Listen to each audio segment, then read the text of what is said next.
इस टॉपिक पर पढ़ते हैं इसको, रस। जैसा कि हम सब जानते हैं कि रस से हमें किसी न किसी चीज की अनुभूति होती है, उसे रस कहते हैं। काव्य, जब हम कोई कविता पढ़ते हैं, कोई साहित्य पढ़ते हैं, तो उसके माध्यम से हमें जो अनुभूति होती है उसे ही रस कहते हैं। साहित्य पढ़ने पर जो अनुभूति होती है, इस तरह हम कह सकते हैं कि साहित्य की अनुभूति ही रस है। अनुभूति यानी कि उसको पढ़ने के बाद हम कैसा महसूस करते हैं, ये चीज जो है वो रस कहलाती है। अब देखिए, भरत मुनि के अनुसार रस जो है वो केवल 8 प्रकार के हैं। भरत मुनि के अनुसार इन्होंने केवल रस को 8 ही प्रकार का माना है। वैसे हिंदी साहित्य में पहले 9 रस का वर्णन था। 9 रस, 9 ग्रह, इस तरह से 9 रस का वर्णन था। लेकिन आज के समय में रसों की संख्या 11 हो गई है।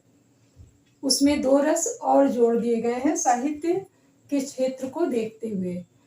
जब हम उसको पढ़ते हैं तो जिस प्रकार की अनुभूति करते हैं, हमें जैसा महसूस होता है, हमारी चेष्टाएं जैसी होती हैं, हमारा मनोयोग जैसा होता है, जिस तरह से हमारा मन कार्य करता है, उसी को जो है वो रस कहते हैं।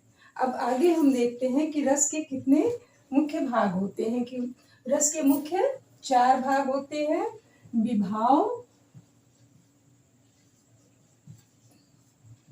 विभाव, अनुभाव, संचारी भाव।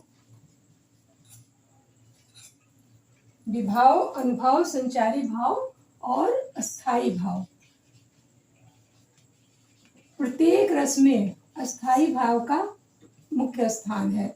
अस्थाई भाव ऐसा भाव है जो कि विराजमान ही है, उसको हम हटा नहीं सकते हैं। यानी कि जब हम पढ़ते हैं, जो भी कविता पढ़ते हैं, काव्य वाचन करते हैं, तो उससे जो अनुभूति होती है वो अस्थाई भाव है। अस्थाई भाव हमेशा एक ही होता है, उसमें कोई परिवर्तन नहीं होता है। उसके बाद देखिए विभाव। विभाव जो है अस्थाई भाव, हमने बताया कि ये चिर अस्थाई है, यानी कि इसमें कोई परिवर्तन नहीं हो सकता है, ये चिरकाल तक हमेशा रहता है, सदैव रहता है। विभाव क्या है? जिस चीज के कारण हमारे अंदर भाव उत्पन्न हुआ उसको विभाव कहते हैं। जो काव्य हमने पढ़ा, साधारण शब्दों में हम समझ लेते हैं कारण।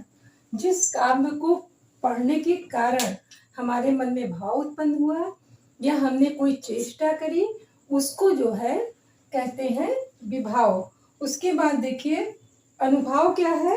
अनुभाव मनोयोग, यानी कि हमारा मन जैसे विचरण करता है, शारीरिक प्रक्रिया जो होती है पढ़ने के बाद। जैसे हमने एक सांप को देखा, सांप को देख करके हम डर गए, या क्रोध से आंखें लाल लाल हो गई, विभत्स रूप देखा, हम एकदम सहम गए। तो ये जो हमारी शारीरिक प्रक्रिया है, ये जो है अनुभाव कहलाती है। तो इस तरह से हम इसको चेष्टा या शारीरिक क्रिया कह सकते हैं। चेष्टा या शारीरिक क्रिया जो भी काव्य को पढ़ने पर होती है वो अनुभाव है। और संचारी भाव जो है वो अस्थायी रूप से नहीं होता है, थोड़े समय के लिए होता है, क्षणिक होता है। जैसे पानी में बुलबुले का उठना कैसे होगा भाई? पानी में बुलबुला थोड़ी देर के लिए उठता है, तो संचारी भाव जो है ये क्षणिक होता है। देखो, हम बहुत ज्यादा डिटेल में जा करके नहीं समझाने का प्रयास कर रहे हैं, हम साधारण शब्दों में, सामान्य भाषा में आपको हर चीज बताने का प्रयास कर रहे हैं। तो इस तरह से एक बार इसको हम फिर से देखते हैं कि कौन भाव जो है कितने हैं रस में। रस में देखिए मुख्यतः 4 भाव होते हैं। कौन कौन से?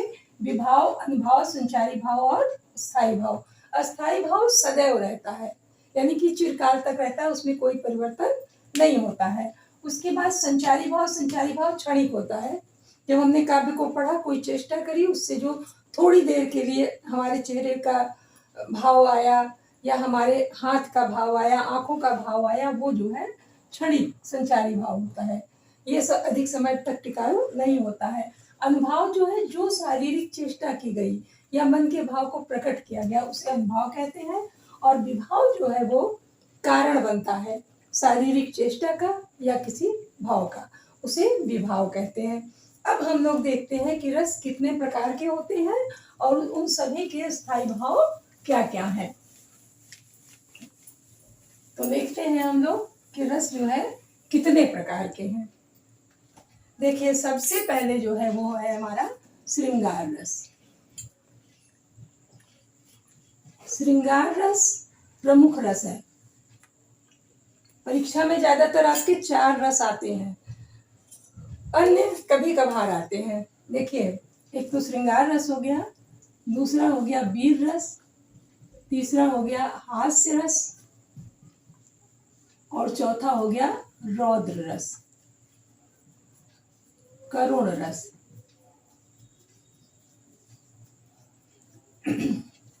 और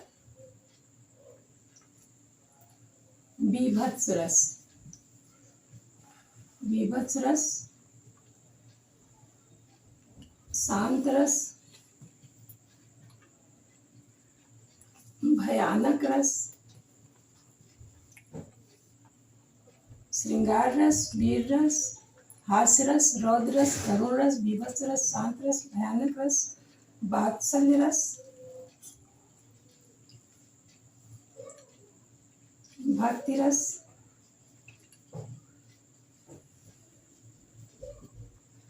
देखते हैं कौन कौन से हैं। 1 2 3 4 5 6 7 8 9 10। श्रृंगार रस, हास्य रस, वीर रस, करुण रस, बीभत्स रस, अद्भुत रस। एक होता है अद्भुत रस। तो इस तरह से ये हमारे 11 रस हैं। अब हम इनके स्थायी भाव देखते हैं। ये तो हमारे हो गए रस और इनके जो है स्थायी भाव।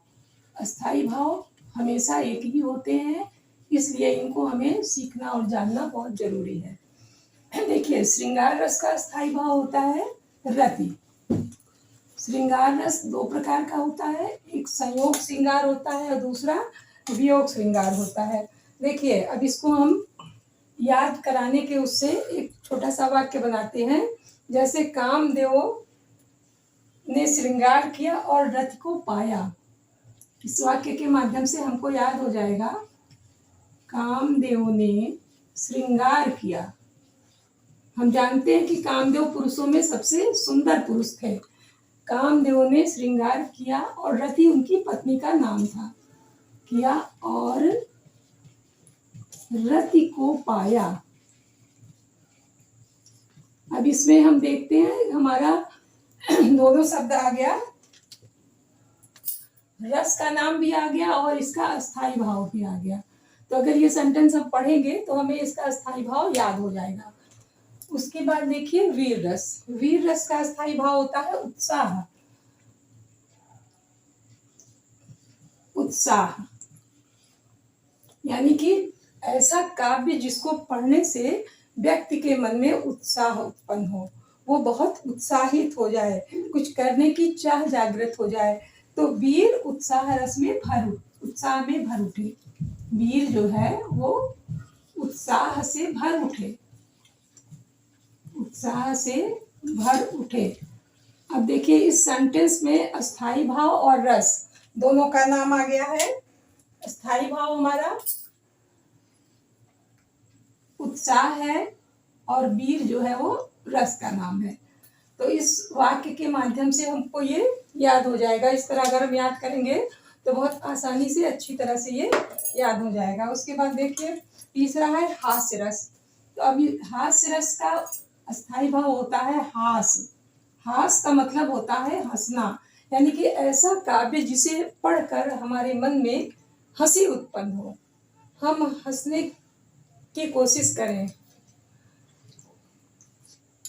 तो उसे जो है हास्य रस कहते हैं। हास्य कवि की कविता सुनकर